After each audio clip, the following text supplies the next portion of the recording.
GSIS Pension Commencement. Alamin. Yes, friends, pag-usapan natin itong pension commencement ni GSIS. Ano po ito? Who can avail of this? And ano po ang mga requirements? So, short video lang ito, direct to the point, and with example. Let's get started. First question, ano po ang pension commencement? Answer, pension commencement is a starting point of a pensioner to receive his or her monthly pensions. Pension commencement provides retirees the opportunity to receive monthly pensions upon retirement or after the guarantee period. Simply said, ito na yung happy day ng GSIS pensioner kasi ito na po yung actual na ma-receive natin yung monthly pension from GSIS. Second question, paano po i-apply ang pension commencement? And third question, who can avail of this? Answer, application for pension commencement can be done by number 1, personal appearance or punta kayo sa GSIS branch. And number 2, online. So kung may wifi kayo sa bahay nyo and mahirapan na kayo mag-travel or mas gusto nyo sa bahay lang, pwede kayo online.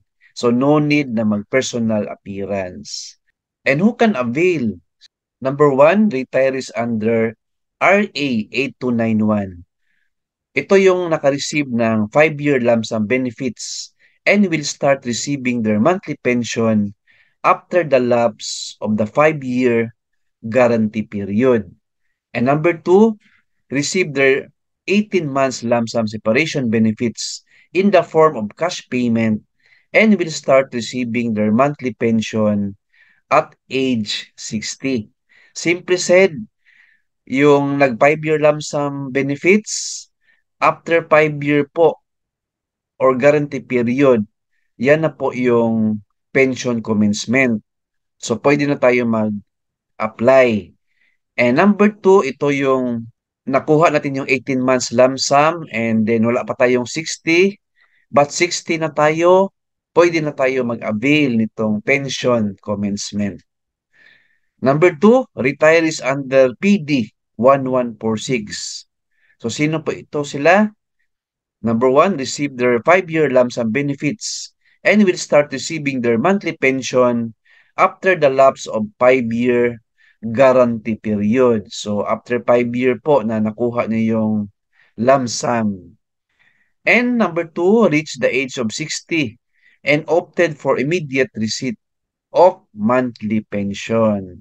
Ayan po. Number 3, retirees under Republic Act 7699 who will start receiving their monthly pension at age 60.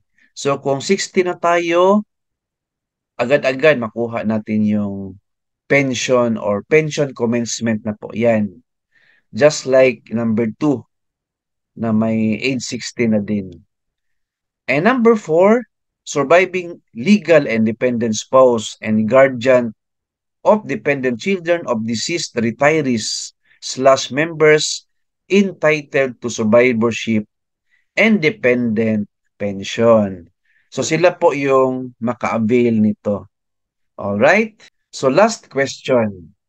Ano ang requirements for application? Answer? So meron tayong 4, no? Number 1, duly accomplished application form for commencement of pension. Number 2, any of the following. So any of the following, ibig sabihin, may tatlo tayo na example sa baba, kahit isa lang dyan. And number 1, photo of applicant's UMID front only. And number 2, e-card plus front only. And number 3, 2 guaranteed issued IDs front and back in the absence of A and B. Ayan po. So marami tayong government IDs, no? Like driver's license, PRC, Pag-ibig ID, PhilHealth ID, SSS ID, to name a few. And number 3, copy of the GSIS retirement voucher if still available. So kung meron ka niyan, pwede yan. If wala, okay lang din. And number 4, for survivorship applicants only. So declaration of marriage / no marriage form. Ayan po. So thank you for watching this video. Keep watching my channel. Please like, share this video, and subscribe my YouTube channel. Thank you. God bless. And 2 thumbs up.